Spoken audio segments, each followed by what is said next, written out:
अगर एक बेटी रोटी बना सकती है तो वो एक सैटेलाइट भी बना सकती है। अगर वो किसी को नई जिंदगी दे सकती है तो वो पूरे संसार को बदल सकती है। अगर वो गोबर के थेपले बना सकती है तो चंद्रयान बना सकती है, एटम बॉम्ब बना सकती है। दुनिया में ऐसी कोई चीज़ असंभव नहीं है जो एक बेटी नहीं कर सकती। अभी आप अगर हमें आपके पास वक्त हो तो आप हमें बराक पंचायत घुमाएंगे? बिल्कुल, चलिए चलते हैं बराक पंचायत की ओर।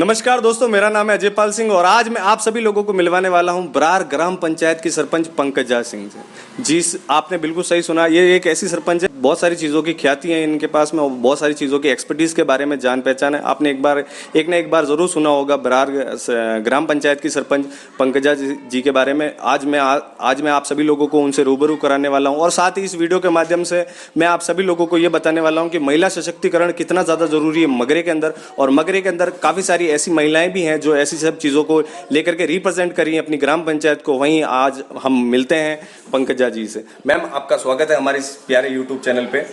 बहुत बहुत धन्यवाद अजय जी, आपने मुझे आपकी यूट्यूब चैनल पे स्थान दिया, आपने बुलाया और आपका ग्राम पंचायत बरार में बहुत बहुत स्वागत है जी।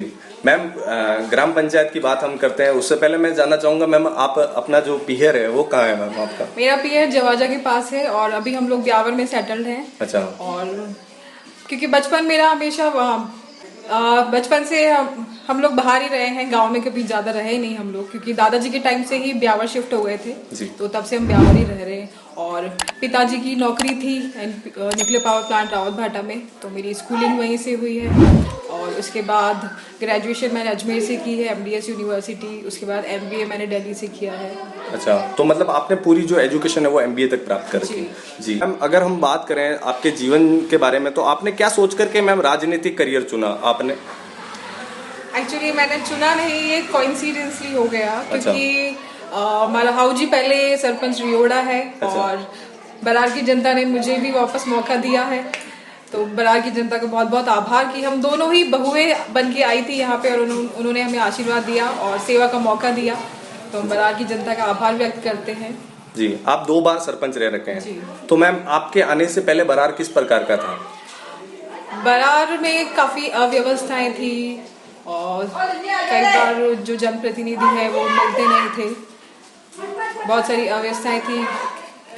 कुछ गांव ऐसे थे जहाँ पे आज़ादी के बाद से कोई काम ही नहीं हुआ, इनफैक्ट एक हैंडपंप तक नहीं लगा था, कहीं रोडें नहीं थी। तो ये सारे कार्य मेरे सामने आए, तो हम लोगों ने फिर धीरे धीरे करके एक एक चीज़ को हमने शुरू किया और उसके बाद अब हमारा पूरा बरार एक खुशहाल गांव है, आदर्श गांव है। जी मैम, जो शिक्षा है वो मनुष्य का सर्वांगीण विकास करता है। मैम, आप अपने क्षेत्र में आपने एक अच्छी पढ़ी लिखी सरपंच हैं आपने मैम अपने जो क्षेत्र के जो शिक्षा स्तर है उसमें किस किस प्रकार के निरंतर प्रयास किए कि ये और बेहतर हो सके? जी बिल्कुल, हम लोग हमारी बहनों को, उनकी अभिभावकों को, माताओं बहनों को, हमारी जो बेटियां हैं उनको हम लोग मोटिवेट करते रहते हैं। मैं हमारी गन्या जो हमारी सीनियर स्कूल है बालिका, मैं वहाँ जाती हूँ, बच्चियों को मोटिवेट करती हूँ, उनके पेरेंट्स को मोटिवेट करती हूँ। और मेरा मानना है कि एक लड़की बहुत कुछ कर सकती है, मतलब कि अगर वो किसी को नई जिंदगी दे सकती है तो वो पूरे संसार को बदल सकती है, पूरे समाज को बदल सकती है। और एक बेटी सिर्फ रोटी नहीं बना सकती, अगर एक बेटी रोटी बना सकती है तो वो एक सैटेलाइट भी बना सकती है। अगर वो घर संभाल सकती है तो प्रधानमंत्री बन के पूरे देश को संभाल सकती है। अगर वो गोबर के थेपले बना सकती है तो चंद्रयान बना सकती है, एटम बॉम्ब बना सकती है। तो ये बहुत बड़ी उपलब्धि है एक बालिका के लिए, क्योंकि उसको भगवान ने इतनी सारी चीज़ें दी है ना, इतने सारे गुणों से पूरा प्रतिभूत किया है कि वो हर चीज़ कर सकती है। दुनिया में ऐसी कोई चीज़ असंभव नहीं है जो एक बेटी नहीं कर सकती। जी, सनातन धर्म के अंदर भी हमारी जो देवी माँ है उसे सर्वश्रेष्ठ बताया गया है। तो मैम, पंचायत के अंदर आपने जब 5 साल के 10 साल के करियर में आपने यहाँ ग्राम पंचायत बरार में किन किन प्रकार के डेवलपमेंट्स करवा दिए, किन किन प्रकार के विकास पर कॉन्सेंट्रेट किया आपने? जब मैं फर्स्ट टाइम चुनाव लड़ रही थी तो मैं लोगों के बीच जाती थी, तो मेरे पास बहुत सारी समस्याएं आती थी, महिलाओं की ज़्यादा आती थी। सबसे पहले तो उनका था कि हमारी शराब बंद कराओ, तो हम लोगों ने वो किया। फिर महिलाएं कहती थी कि डिलीवरी पीरियड के टाइम पे हमारा रास्ता बहुत खराब है, गाड़ियां हमारे यहाँ नहीं आ पाती। अच्छा। तो उनको बहुत तकलीफ होती थी रास्ते तक जाने, हॉस्पिटल तक पहुंचने में। तो फिर हम लोगों ने रास्ते जोड़े, हम लोगों ने, अब हमारा हर गांव लिंक हो चुका है एक दूसरे से जी। और हर जगह पक्की सड़कें बन चुकी है। फिर पानी की समस्या आई तो हम लोगों ने जहाँ पे हैंडपंप की स्थापना की जा सकती थी वहाँ हैंडपंप की स्थापना की, जहाँ टंकी व्यवस्था थी वहाँ हमने टंकी की व्यवस्था करवाई है। तो इस तरह से धीरे धीरे करके हम लोगों ने हर समस्या का समाधान किया है। जहाँ मैं रहती हूँ वहाँ पे रोडियों की बहुत ज़्यादा समस्या थी और इतनी गंदगी थी, वहीं पे लोग शौच के लिए जाते थे और पूरे गांव वाले कंप्लेन करते थे कि वहाँ से निकलना बहुत मुश्किल है, क्योंकि वहाँ से जब भी निकलो बदबू बहुत आती है। तो फिर हम लोगों ने शुरुआत वहीं से की। वहाँ पे मेरे खुद के परिवार की रोड़ी थी, मेरे घर की, मतलब कि हमारे यहाँ भी भैंस रखी जाती थी, तो उनकी रोड़ी भी वहीं डाली जाती थी। तो हम लोगों ने फिर सोचा कि ऐसे तो नहीं चलेगा, क्योंकि स्वच्छता रखना बहुत ज़रूरी है, उसकी वजह से बीमारियां कम होगी। तो हम लोगों ने फिर शुरुआत की। हम लोगों ने सबसे पहले सबको सूचित किया कि आप लोग यहाँ रोड़ियां मत डालिए, यहाँ पे सफाई रखिए। नहीं माने, हम लोगों ने उनको 1 महीने का, 2 महीने का, 3 महीने का नोटिस पीरियड दिया। उसके बाद फिर हम लोग प्रशासन के पास गए, हम लोगों ने तहसीलदार जी को लेटर लिखा, फिर उनके मदद द्वारा फिर हम लोगों ने यहाँ से रोड़ियाँ हटवाई। उस वक्त तो मुझे पूरे परिवार की तरफ से वहाँ पे जितने भी हमारा पूरी फैमिली मेरी है, मतलब कि सभी रिश्तेदार वगैरह सब, तो उस वक्त तो सब लोगों ने खूब गालियां दी थी। भला बुरा कहा होगा आपको। अब शब्दों का इस्तेमाल किया गया था मुझे और मेरे वार्ड पंचों को, मतलब मेरी पूरी टीम को। उसके बाद फिर जब अब वहाँ पे एक अच्छा सा हम लोगों ने 4 दीवारी करके एक गार्डन बना दिया है। वहाँ पे अब वो पूरी जो मगरी है, वो सारे गाँव वाले मिलके, मतलब कि उनके घर में छोटा मोटा कोई भी फंक्शन होता है ना, जैसे सूरज पूजन का होता है, जो बच्चा जन्म लेता है, माता नावन, और शादी ब्याह, कुछ भी हर छोटा फंक्शन वहाँ पे करते हैं। और अब लोग वहाँ पे बहुत खुश हैं और अब मुझे आशीर्वाद मिलता है कि आपने ये जो काम किया है हमारे सबके लिए बहुत अच्छा काम किया है। सड़कों पर जो दुर्घटनाएं होती है वो आमतौर पे अंधेरे से या सड़कों में खड्डे पड़ जाने की वजह से। आपने सड़कें तो काफी अच्छी करा दी, परंतु बाद में आपने स्ट्रीट लाइट के बारे में भी सोचा, तो उसके बारे में कुछ बताइए। बिल्कुल। फिर अंधेरा, देखिए अंधेरे में बहुत सारी अजीब हरकतें भी होती हैं, तो हम लोगों ने फिर इसको लिया, हम लोगों ने हर बाड़िए तक स्ट्रीट लाइट पहुंचाई है। आप हमारा पूरा गांव घूम के पूरा देख सकते हो, ग्राम पंचायत घूम के आपको एक भी ऐसा बाड़िया नहीं दिखेगा जहाँ पे स्ट्रीट लाइट नहीं पहुंची है। हम लोगों ने हर बाड़ी में पहुंचा दी है और हम लोगों ने हाई मास्ट लाइट्स भी लगवाई है। और अब हमारी रात को जो यहाँ की सड़कें ऐसा लगता है जैसे दोपहर में घूम रहे हैं, तो सब लोग बहुत खुश हैं उस चीज से भी। जी, अभी आप, अगर हमें, आपके पास वक्त हो तो आप हमें बरार पंचायत घुमाएंगे? बिल्कुल। तो चलिए चलते हैं बरार पंचायत की ओर। तो मैडम, हम कभी देखते हैं कि जब हम पारिवारिक जीवन चला रहे हैं, साथ ही एक नौकरी करते हैं कोई लोग, तो उनको भी दिक्कत आती है। फिर आप तो पूरी पंचायत चला रही हैं, तो आपको घर गृहस्थी चलाने में या ऐसी कोई दिक्कतों का सामना करना पड़ा होगा? बिल्कुल करना पड़ता है, क्योंकि बच्चे को हम प्रॉपर टाइम नहीं दे पाते। अच्छा। फैमिली टाइम थोड़ा कम हो गया है, लेकिन ये जो पूरा बरार है, बरार की जनता, ये पूरा मेरा परिवार है और मेरा जो खुद का परिवार है वो मुझे सपोर्ट करता है बरार की जनता की सेवा करने में। हर तरह से मेरे साथ खड़ा रहता है। मैं कोई भी डिसीजन लेती हूँ तो मेरे साथ मजबूती से खड़े रहते हैं और इस तरह से हम पूरे बरार को संभाल रहे हैं और एक परिवार की तरह हम लोग, सारा पूरा बरार एक साथ चलता है। हम लोग सभी कोई भी डिसीजन लेते हैं तो बरार के सारी जो ग्रामवासी हैं सब उसमें सहमति जताते हैं और एक परिवार की तरह हम बरार को आगे बढ़ाने का प्रयास कर रहे हैं। एक परिवार में जिस तरह से समस्याएं होती हैं और उसका निस्तारण किस तरह से किया जाता है, हम लोग उसी तरह से मीटिंग्स करते हैं और उसका निस्तारण करते हैं। जी, आप बहुत ही आस्तिक हैं, देवी देवताओं में बहुत मानती हैं, तो आपके साथ मदद करते हैं? बिल्कुल।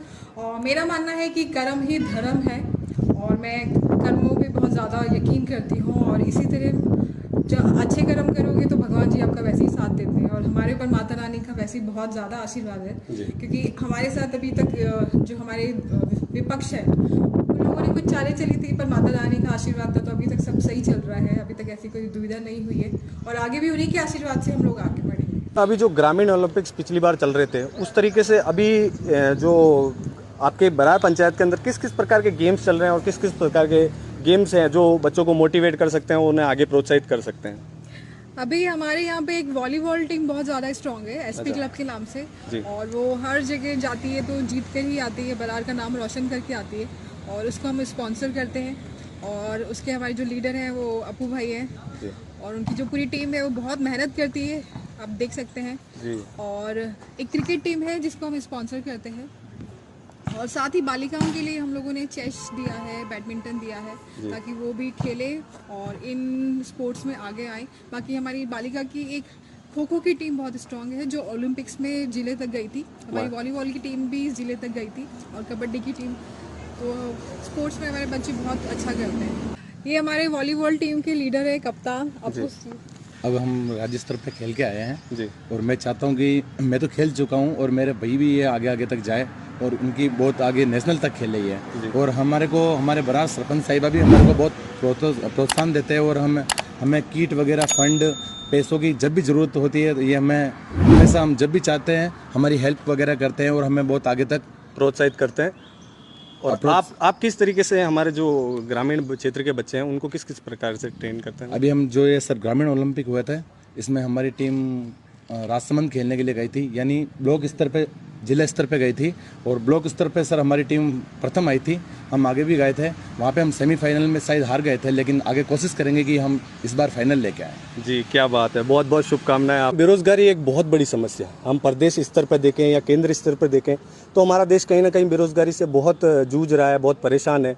मैम, बरार ग्राम पंचायत किस प्रकार से बेरोजगारी दूर करने के प्रयास कर रहा है? बिल्कुल अजय जी, आप बहुत सही कह रहे हैं कि बेरोजगारी एक बहुत बड़ा मुद्दा है और ये हमारी देश की एक बहुत बड़ी समस्या भी है। जी मैम।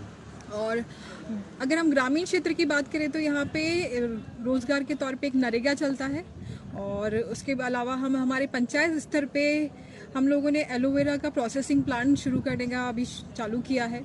और साथ ही हमारे यहाँ जो अंग्रेज बोलिए हैं उनको भी हम लोग कोयला बनाने के लिए एक भट्टी का उपयोग करके एक रोज़गार उपलब्ध करवाने का प्रयास कर रहे हैं। साथ ही हम लोग महिलाओं के लिए जो छोटे छोटे नेशनल हैंडलूम्स वाली जो चीज़ें होती है, हैंडीक्राफ्ट्स की जो चीज़ें होती है, वो भी हम शुरू करने वाले हैं और उसके लिए हम लोग बाहर से NGO से भी प्रयास कर रहे हैं कि वो हमारे यहाँ आएँ और महिलाओं को प्रेरित करें। तो इस तरह से हम लोग उनको मोटिवेट कर रहे हैं। और साथ ही जो कॉम्पिटिटिव एग्ज़ाम्स हैं उसके लिए हमारे क्षेत्र में बहुत कम शिक्षा दी जाती है और बहुत ही कम लोग प्रभावित हैं, उस दिशा की तरफ बहुत कम लोग जाते हैं। तो हम लोग हर स्कूल में जाके बच्चों को प्रशासनिक जो सेवाएं हैं RS IAS IPS उसके लिए मोटिवेट करते हैं, डॉक्टर्स के लिए मोटिवेट करते हैं, मतलब कि इंजीनियर आप, क्योंकि यहाँ के जो बच्चे हैं, युवा हैं, उनके पास 2-3 ऑप्शन ही है। या तो वो पढ़ाई छोड़ देते हैं 9वीं 10वीं के बाद और फिर जाके है ना होटल्स में बर्तन मांजते हैं या फिर ट्रक ड्राइवर बन जाते हैं और फिर वही दारू में इन चीज़ों में लत लग जाती है। तो उन बच्चों को एक सही दिशा मिलनी चाहिए, तो हम लोग उस दिशा में भी प्रयास कर रहे हैं। उनके लिए हम लोग काउंसलिंग का भी शुरू कर रहे हैं।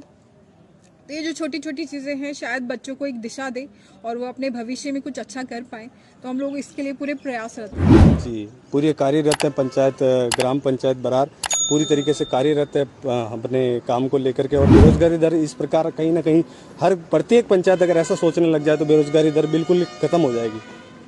तो अभी हम लोग आ चुके हैं ग्राम पंचायत बरार के स्वास्थ्य केंद्र की ओर और जो कंडीशन है वो बहुत प्रीमियम है। अगर इधर देखने की कोशिश करेंगे तो एक कृष्ण भगवान की बहुत सुंदर जो प्रतिभा है वो बना रखी है और एनवायरमेंटली नेचर के साथ बहुत ही अच्छा बना रखा है। जो हरियाली है, जो पेड़ पौधे हैं, नेचुरली बहुत ही ज़्यादा सुंदर जगह लग रही है। मुझे ऐसा लगता है जैसे कोई पिकनिक स्पॉट या कोई ऐसी कोई सुंदर गार्डन के अंदर। अभी हम एंटर कर चुके हैं हॉस्पिटल के अंदर को और आप मेरे पीछे देख पा रहे होंगे कितना प्रीमियम क्वालिटी का ये हॉस्पिटल लग रहा है अभी। और यहाँ पे अभी हमारे सरपंच साहब मौजूद है और ये यहाँ के स्टाफ के साथ कुछ डिस्कशन कर रहे हैं। और देखिए हॉस्पिटल की क्वालिटी, क्लियरिटी, जो क्लीनिटी है वो भी, साफ़ सफाई का भी बेहतरीन ध्यान रखा गया है यहाँ पे और साथ ही सारा स्टाफ यहाँ पे अवेलेबल है।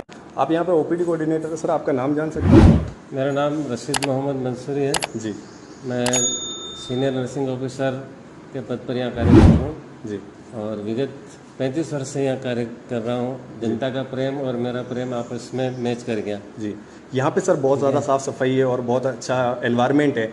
इसके पीछे रीज़न ये है कि यहाँ बीमार ठीक होने के लिए आता है, ना कि वो यहाँ से कुछ और बीमारी ले जाए। जी, ये मेन मकसद है हमारा, इसलिए यहाँ साफ़ सफाई का हम विशेष तौर से ध्यान रखते हैं। तो पंचायत की ओर से आपका पूरा समर्थन किया जाता है? पंचायत की ओर से पूरा समर्थन है और हमारे सभी कर्मचारी लोकल होने की वजह से दिल से काम करते हैं। जी। मैंने तो देखिए, आप देखिए ये प्राथमिक स्वास्थ्य केंद्र है, सभी प्रकार की मौसमी बीमारियां हैं जो यहाँ ठीक होती हैं और गर्भवती महिलाओं को विशेष तौर से यहाँ देखभाल एवं उनकी सेवा की जाती है जी।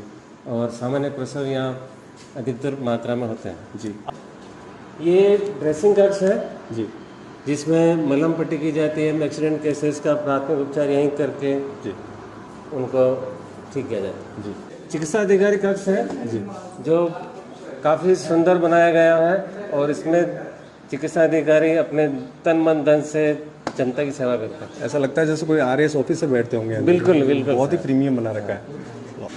ये दवा वितरण कक्ष है। जी बीमारों को यहाँ से दवाई प्रोवाइड की जाती है और इतना सुंदर सजावट की हुई है कि दवाएं अल्फाबेटिकल इसमें सजा रखी है ताकि कोई भी कर्मचारी आराम से मरीज को दवाई उपलब्ध करा सकता है। जी किसी एक के ऊपर निर्भर रहने की आवश्यकता नहीं है। जी ये कंप्यूटर कक्ष है, यहाँ पे सूचना संबंधी सारे कार्य किए जाते हैं Recordings। और रिकॉर्डिंग्स वगैरह सब यहीं रखी जाती हैं। ओके। हॉस्पिटल से संबंधित जितनी भी चीज़ें होती हैं। सच बात है, यहाँ का जो हॉस्पिटल है वो जो प्राथमिक उपचार केंद्र है बहुत ही सुंदर है, नो डाउट ये बहुत ही सुंदर है। यहाँ का स्टाफ भी बहुत ही मिलनसार है। जो भी इनसे हमने बातचीत की और इन्होंने बहुत अच्छी तरीके से बताया। ये जेएसवाई वार्ड है। इसमें प्रसूताओं डिलीवरी के पश्चात में 2 दिन के लिए आराम करती है, उसके बाद में उनको घर भेजा जाता है। अच्छा, डिलीवरी के 2 दिन तक यहीं रुकते हैं। ये भामाशाह द्वारा दिया गया। अच्छा। ये कक्ष 30/40 का बरार के भामाशाह श्री मदन लाल जी, रमेश जी, पवन जी, पंकज जी, किशोर जी दत्त के द्वारा उनकी स्वर्गीय माताजी पिताजी की स्मृति में बना के हॉस्पिटल को समर्पित किया गया है।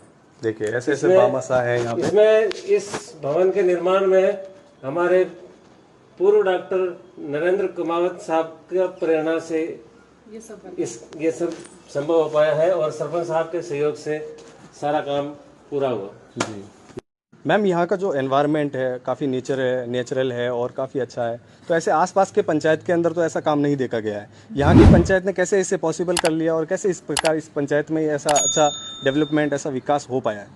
बिल्कुल, अगर आपकी सही सोच हो और सही दिशा में हो जी। तो कोई कार्य असंभव नहीं होता है। जी। तो ये हमारे डॉक्टर साहब नरेंद्र जी कुमावत अच्छा। और हमारे जो भी भामाशाह वो यहाँ पहले कार्यरत थे। जी जी तो उनकी सोच थी और वो पर्यावरण प्रेमी थे और हम लोगों ने हमसे जो योगदान चाहा हम लोगों ने वो किया। अच्छा। सीसी ब्लॉक रोड बिछाए हम लोगों ने, पौधे भिजवाए हम लोगों ने और भामाशाहों को प्रेरित करके यहाँ पे काम करवाए गए हैं। अच्छा। तो ये सभी के सहयोग से संभव हो पाया है। जी मैम, और ग्राम पंचायत में आप जैसा पढ़ा लिखा सरपंच आता है जो ग्राम की तमाम चीज़ों को मैनेज कर लेता है, तमाम चीज़ों को अपने अंदर संजो लेता है। मैं मानता हूँ आपने बहुत अच्छा डेवलपमेंट कराया पंचायत के अंदर और बहुत ही उन्नत क्वालिटी का जो यहाँ का जो स्ट्रक्चर है, इंफ्रा भी बहुत अच्छा था। अब हम अंदर एक डॉक्टर साहब का ऑफिस देख रहे थे, एक IPS ऑफिसर की या RS ऑफिसर का ऑफिस लग रहा था मुझे। मैम, आपने ग्राम पंचायत के अंदर शराब बंद करा दी है, तो इसके पीछे आपके काफ़ी सारा विरोध हुआ होगा।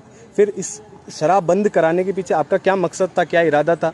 और फिर जब ये बंद हो गई तो उसके बाद क्या परिणाम आए आपकी ग्राम पंचायत में, अच्छे और बुरे दोनों के बारे में बताइए। देखिए, सबसे पहले तो महिलाएं उन्होंने ही ये डिमांड रखी थी कि हमारे यहाँ बरार में शराब होनी ही नहीं चाहिए जी। क्योंकि यहाँ पे शराब को पानी की तरह पिया जाता है। जी। शराब रोजमर्रा की जिंदगी में इस्तेमाल की जाती है और आप घरों की स्थिति देखेंगे तो ऐसा लगता है कि जैसे है ना वो सिर्फ शराब के लिए ही जी रहे हैं। उन्होंने जो इस धरती पे जन्म लिया है वो सिर्फ शराब पीने के लिए लिया है। तो ये बहुत दयनीय स्थिति है जो हमारी महिलाएं रोज़मर्रा की ज़िंदगी में सह रही थी। हमारे बच्चे गलत दिशाओं में जा रहे थे, तो उस चीज़ के लिए विराम चिन्ह लगाने के लिए हमें एक कदम उठाना था, शराबबंदी करानी थी और हमने करवाई।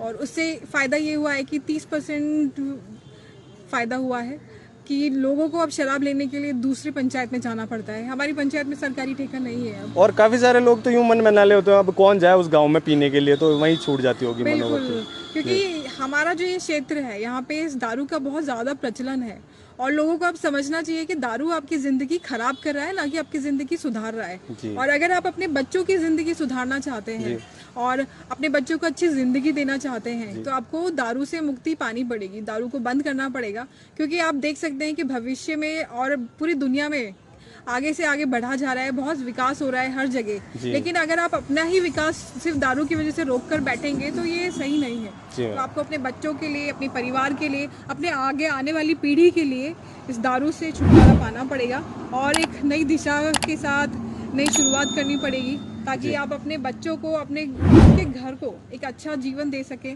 और अच्छे से जीवन व्यतीत कर सकें। नहीं तो आपके बच्चे फिर वही है, ट्रक ड्राइवर बनेंगे या फिर है ना होटलों में जाके बर्तन मांजेंगे। आप अपने बच्चों को IAS, IPS, RS के रूप में नहीं देख पाएंगे।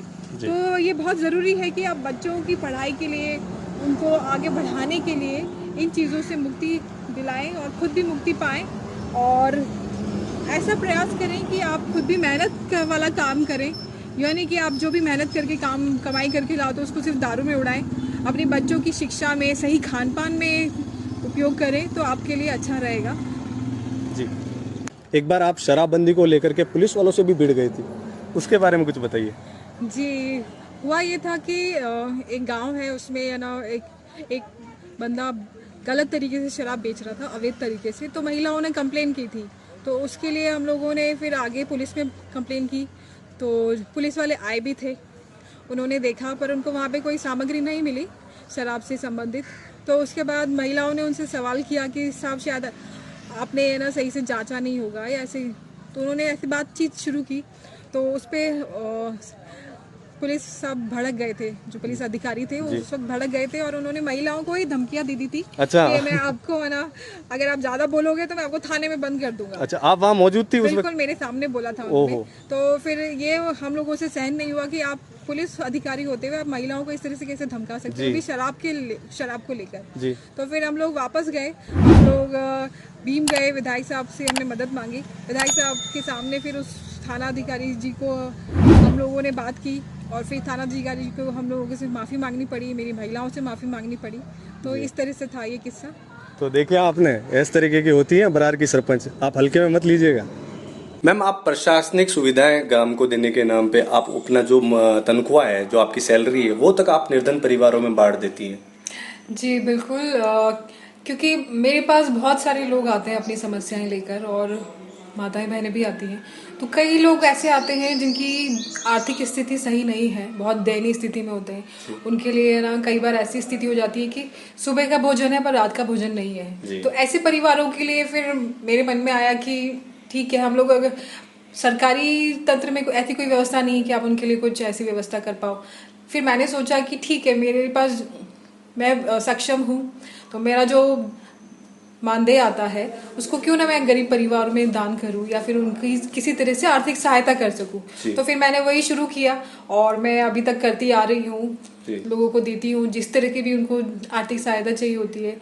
कुछ लोगों को खाने पीने के लिए चाहिए होती है, कुछ लोगों को दवाइयों के लिए चाहिए होती है, कुछ लोगों को उनके मकान की स्थिति सही करने के लिए चाहिए होती है। तो मैं ये करती आ रही हूँ। जी मैम, बरार के एक बहुत ऐतिहासिक नाम आता है राजू जी रावत का। जी वे मगरा के शूरवीर थे, उनके बारे में आप कुछ बताइए हमारे दर्शकों को। बिल्कुल, वीर शिरोमणि श्री राजू जी सिंह जी रावत, ये हमारे, इनको कहा जाता है कि पूरे भारत के प्रथम स्वतंत्रता सेनानी माने जाते हैं, क्योंकि इनका 1857 की क्रांति से पहले 1843 इनका जो पुण्यतिथि मानी गई है, 1843-42 ऐसे मानी गई है। तो वो हमारे पास रिकॉर्ड भी है, हालांकि उसकी अभी तक पुष्टि नहीं हो पाई है, क्योंकि हम लोगों ने सरकारी तंत्र से भी इसके जानने का प्रयास किया कि उनके प्रति या उनसे संबंधित कोई भी रिकॉर्ड हो तो वो हमें उपलब्ध करवाया जाए। मैंने अजमेर कलेक्टर साहब को लिखा था, हम लोगों ने लंदन की जो लाइब्रेरी है वहाँ तक हम लोगों ने इसकी खोज करवाई, पर उनसे रिलेटेड आज तक तो कोई डॉक्यूमेंट मिला नहीं है, कोई ऑथोराइज्ड डॉक्यूमेंट नहीं मिला है, कुछ भी ऐसा। तो हमारे पास अभी तक जो भी है वो लेखकों द्वारा लिखा गया इतिहास ही है। तो हम उसी को आधार मानते हुए हम उनको, उनका जो पैनोरमा है वो बनवाने का प्रयास कर रहे हैं। साथ ही उनको भारत का प्रथम स्वतंत्रता सेनानी का दर्जा दिलाने का भी प्रयास कर रहे हैं। तो हम लोगों ने सरकार से अपील की है, और इसके आगे हम लोग प्रयासरत भी हैं, और उनके लिए पैनोरमा बन सके उसके लिए हमारे यहाँ 5 बीघा ज़मीन हमने उपलब्ध करवाई है, और साथ ही उनके लिए एक संग्रहालय भी उनके जीवन से जुड़ा हुआ जो भी है उसको भी हम बनाने का प्रयास कर रहे हैं, और उनके नाम पे हम लोगों ने 25 बीघा ज़मीन भी अलॉट करवाई है। और बिल्कुल, और हम लोग उनके जीवन शैली के ऊपर, उनके पूरे जीवन के ऊपर एक डॉक्यूमेंट्री फिल्म भी बनाना चाहते हैं, जिससे कि भारत के हर घर तक उनकी कहानी पहुंचे। उन्होंने किस तरह से यहाँ पे अंग्रेज सरकार से 12 साल तक संघर्ष किया था, और उन्होंने, उनकी जो स्टोरी है वो इस तरह की है कि अंग्रेज लगान मांगने आए थे उनके गांव में, जो हमारे यहीं पे है जेमजी का वास। जी। तो अंग्रेज क्या चप्पल पहन के हथाई पे चढ़ गए थे जी। और ये चीज़ उनसे देखी नहीं गई। और दूसरा लगान मांगने आए थे तो उन्होंने वहीं पे उनके ऊपर हमला कर दिया था और उनको धक्का देके हथाई से नीचे गिराया था। और उसके बाद से अंग्रेज उनका 12 साल तक पीछा करते रहे और वो उनके हाथ नहीं लगे। और इस तरह से उन्होंने खूब बड़ी लड़ाई लड़ी लगान के प्रति, अपने सम्मान के प्रति, स्वाभिमान के प्रति। और उनकी जो माँ है श्रीमती पेमा कंवर जी, वो बहुत बड़ी महान हस्ती हैं। क्योंकि जब अंग्रेजों ने उनको फांसी दी थी ब्यावर में, तो अंग्रेज आए थे और उनको उनसे कहा था कि ले डोगरी, अब तेरा बेटा मर गया, अब लड्डू खा इस खुशी में। तो उन्होंने कहा था कि बिल्कुल मेरा बेटा मरा नहीं है, मेरा बेटा शहीद हुआ है और इस खुशी में मैं लड्डू जरूर खाऊंगी। तो इस तरह की हस्ती थी वो, महान हस्ती। इतना बड़ा जिगरा रखा उस मां ने, वाकई में वो भी बहुत। बिल्कुल उनकी जो परवरिश थी वो राजू सिंह जी रावत ने पूरे जीवन में जी है। और इस तरह से वो एक महान इंसान है और उनकी जो कहानी है वो हर घर तक पहुंचनी जानी चाहिए। और अभी भी हमारे यहाँ इस मगरे क्षेत्र में भी वो हर घर तक नहीं पहुंचे, सब लोग उन्हें नहीं जानते। तो हमारा ये एक छोटा सा प्रयास रहेगा कि एक वीडियो के माध्यम से, एक छोटी शॉर्ट फिल्म के माध्यम से हम उनकी स्टोरी सरकार तक पहुंचाए, भारत के हर घर तक पहुंचाए। जी, अगर डॉक्यूमेंट्री के अंदर आपको कोई रोल मिले तो आप कौन सा रोल करना चाहेंगी? बिल्कुल, अगर कोई रोल मिलता है तो मैं जरूर उनके माँ का रोल जरूर करना चाहूंगी, क्योंकि ये बहुत बड़ा सौभाग्य होगा। और वाकई में ये कलेजे वाला जो रोल है, ये कलेजे वाली औरत ही कर सकती है। अभी हमने आपकी ग्राम पंचायत विजिट की, आपने बहुत अच्छा घुमाया हमें और बहुत ही अच्छा सुंदर गांव बनाया आपने इसे। और वाकई में मैं सही कहूँ तो बाकी किसी पंचायत में मैंने इस प्रकार का डेवलपमेंट, इस प्रकार का विकास नहीं देख पाया जिसका आपने पिछले 10 सालों में ऐसा कर दिखाया। और बहुत ही सुंदर है। अभी मैम बहुत ही सुंदर गाँव है आपका। अभी मैम अगर कोई दार्शनिक पॉइंट ऑफ व्यू से या कोई दार्शनिक भावना से यहाँ आता है तो कौन कौन सी जगहें हैं, कौन कौन से स्थान है जहाँ उसे विजिट करनी चाहिए? बिल्कुल, सबसे पहले तो हमारे जो हैं जी, उनका और उनकी धर्मपत्नी जोधा जी का, उनका वहाँ पे एक कुंड बना हुआ है। की पत्नी 70 साल की हो चुकी थी पर तब तक उनके कोई संतान नहीं हुई थी। तो उसके बाद पीपलाज माता जी के, वो दोनों बहुत भक्त थे, तो पीपलाज माता जी ने उनके सपनों में आके आशीर्वाद दिया और उन्हें कहा कि वहाँ एक कुंड है, कुंड में जाके आप स्नान करो, उसके बाद आपको आशीर्वाद मिलेगा। तो वो गए, दोनों उस कुंड में स्नान किया उन्होंने। और कुंड में स्नान करने के बाद जैसे ही वो निकले तो वो दोनों जवान हो चुके थे। अच्छा। उसके बाद ही उनकी संतान हुई। अच्छा, बिल्कुल। और उसके बाद से ये बरड़ वंश चला है जी, पूरे हमारी मगरे में जो है। और कौन सी जगह है जी विजिट उसके अलावा हमारे दड़ों की माता जी है। ओके। वहाँ पे 12 मासी पानी बहता रहता है, माता जी की कृपा है वहाँ पे। और वहाँ पे मतलब कि पानी की कभी कमी नहीं होती है वहाँ पे। और हमारे पीपलाज माता जी का जो खेदरा में है, जो टाटगढ़ और बरार दोनों के बॉर्डर पे है, वो माता जी का मंदिर प्रसिद्ध है वहाँ पे। उन्हीं की दया से पूरा बरार चलता है हमारे, तो हम उन्हीं का आशीर्वाद है हम सभी के ऊपर जी। और वो मंदिर बहुत ही सुंदर है। और तीसरा है हमारे यहाँ का तालाब, जो 100 वर्षों से बहुत पुराना तालाब है। और बारिश के टाइम पे जब ये झलकता है तो अब इसका दृश्य देखिए, देखने लायक होता है। जी, जी। और इसी को हम लोग अब आगे चल के इस पे रिवर फ्रंट बनाना चाहते हैं। अच्छा। ताकि ये टूरिस्ट पॉइंट बने, पिकनिक स्पॉट बने, यहाँ पे लोग आए और हमारे यहाँ भी थोड़ा रोजगार जनरेट हो। जी।